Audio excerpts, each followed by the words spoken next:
Coloring line artwork can be done whether you create the artwork from within Toom Studio itself or if you import artwork as I've done here.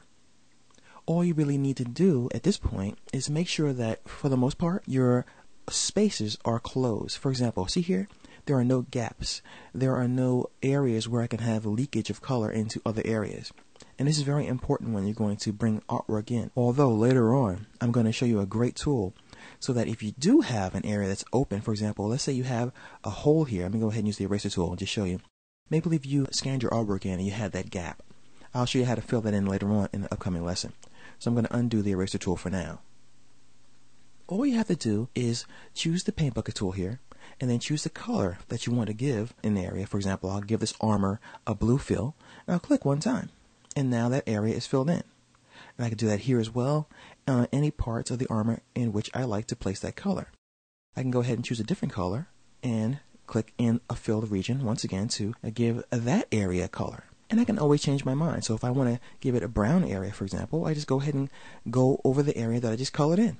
And you can just do that all day long until you're happy with what you have. Later on, I'm going to show you how to work with swatches, so don't worry about these few colors that I have here for this particular lesson. Now, the inside of an area is called the fill color, and the outside is called the line or the stroke in some applications as well.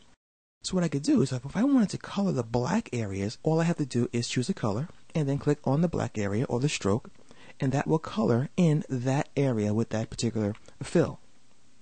Now this is handy if you don't want to have a completely black outline on your artwork, which some people don't like to have. They like to have a gray or a dark blue or something like that, depending on what you're trying to create. So once again, the inside of your line art is your fill area, and this will be your outline or your stroke.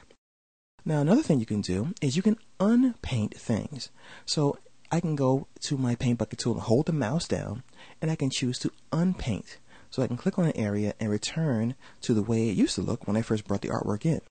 And that way I can just choose a different color if I want to, or just get rid of that color completely. So you can either paint with a new color or unpaint that color if you so desire. It's very easy to do. All you have to do is make sure, first of all, if you're going to be very precise, to create your artwork with no gaps. Otherwise, just keep following these lessons, and soon I'll show you how to use the close gaps tool, which is very, very handy, because in my case, whenever I create artwork, I like to be very, very detailed, and I always have a gap somewhere. So instead of painstakingly trying to find that gap, I can close that gap later on. So stay tuned. I'm going to show you how to use that tool in the upcoming lesson.